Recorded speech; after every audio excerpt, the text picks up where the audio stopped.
What's going on, everybody? It's your boy Vigilante, and listen, I think it's about that time that we had that conversation about women in the dating market that have children and women in the dating market who don't. As a 30-year-old and also as the most interviewed man in the world, which makes me a pivotal part of the high value community in the podcast space, and also the most collaborated with UGC creator in the world, I think I'm the perfect person to talk about this, especially being single and also had been in a 4-year relationship. So here we go. I think that often when this conversation comes up, we confuse common courtesy with dating market value. Everybody in the world deserves common courtesy. Hey, how you doing? Please, thank you. All right, you have a nice day. All right, you too. Common courtesy. But after common courtesy, what you deserve as far as in a dating mate, that is subjective to the person, and beauty is in the eye of the beholder. I know plenty of people who have no problem being a stepfather. And I know plenty of people like myself who have no desire to be a stepfather. Here's the thing. The problem that I have with single moms is that they never tell the truth about the situation. With every single mom, there's always a story behind it, and it involves a whole bunch of BS. Stuff that she should have never been involved in. And it is not my job to have to look into her situation and go, you know what? I understand. Let me rightfully take the place as stepfather. I don't have to do that.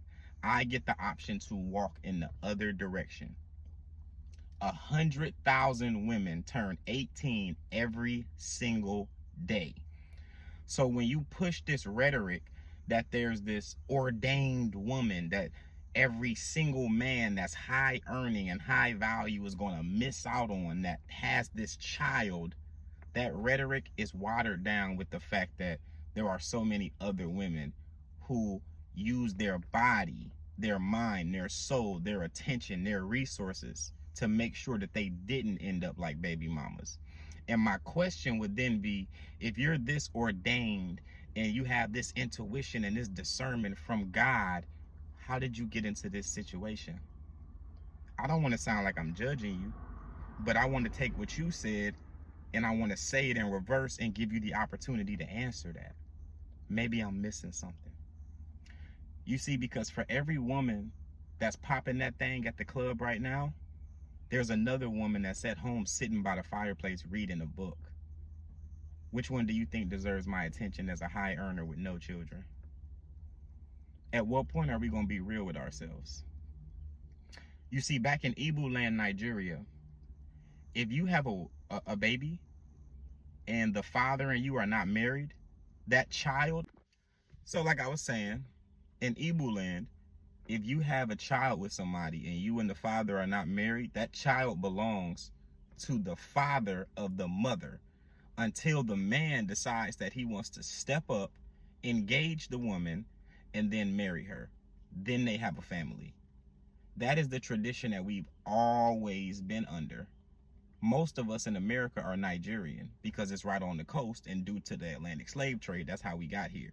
So when people ask, why do you guys treat it like that in America? Because we've always treated it like that even in our motherland. The problem with single moms is that they spend too much time in the dating market trying to find a stepfather for their child than improving themselves.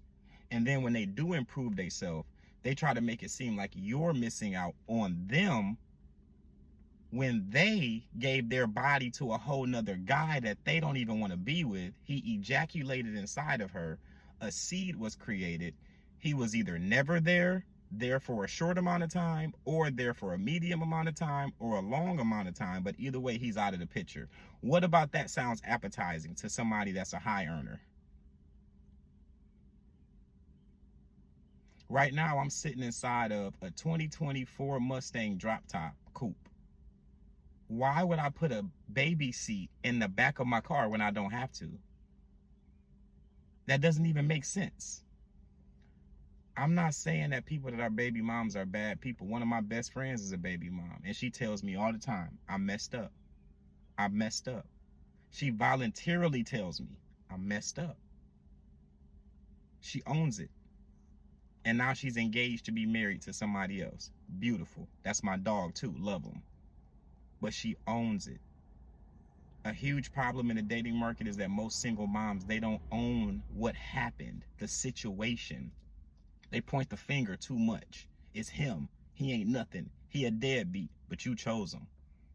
And now you right back in the dating market trying to reselect. That's not happening. And then you're not even understanding what it is that you're offering. The highest position that you can give a man is stepfather. You can make him another child, and then you can become a 2-time baby mama. But the highest position you can give him is stepfather, because you already have a child. People with children are probably best dating other people with children. If you want someone who doesn't have a child, you have to fix that situation that you have first. Don't run from the situation. Fix the situation. That's the best way to go about it. I think that Sarah was very mature in the way that she was answering those questions.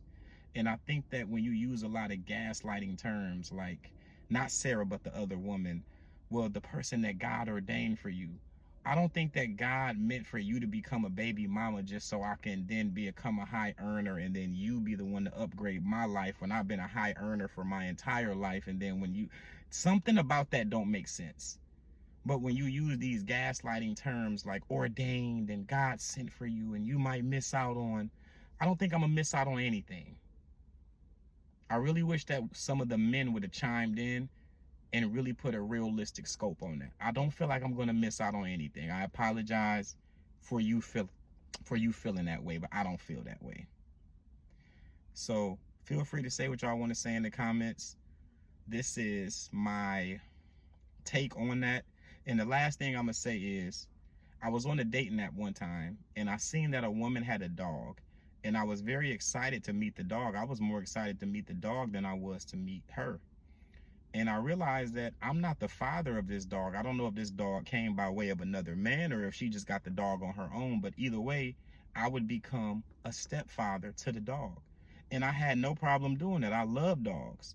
And then I got to thinking in my mind, this is how some men feel about women and children. Real humans. So why have an argument in a conversation with a man who doesn't want to do that when you can just go get one that does? That's what evenly yoked means. He wants to do it. I have the opportunity for him to do it. Boom.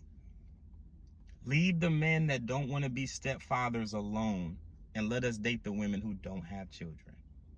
It's your boy Vigilante.